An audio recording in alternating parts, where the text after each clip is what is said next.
ગાંધીનગરના મહાત્મા મંદિર ખાતે Gujarat શિઝુઓકા partnership day કાર્યક્રમનું આયોજન કરવામાં આવ્યું હતું, જે કાર્યક્રમમાં મુખ્યમંત્રી ભૂપેન્દ્રભાઈ પટેલ, કેબિનેટ મંત્રી જગદીશ વિશ્વકર્મા, શિઝુઓકાના ગવર્નર સુઝુકી યાસુમોટો તેમજ જાપાનથી આવેલા ડેલિગેટ્સ ઉપસ્થિત રહ્યા હતા.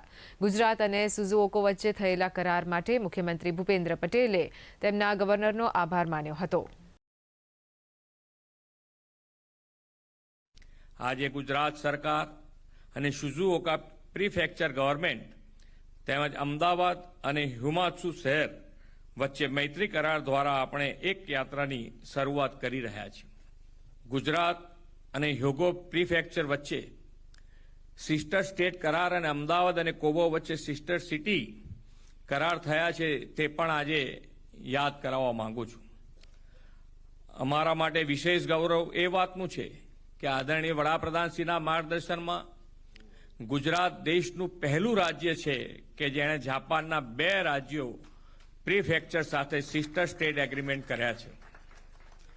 વડાપ્રધાન શ્રી નરેન્દ્રભાઈ મોદીના દૂરંદેશી નેતૃત્વ હેઠળ ભારત જાપાનના સંબંધો એક ગાઢ મિત્રતામાં પરિવર્તિત થઈને મજબૂત બન્યા છે.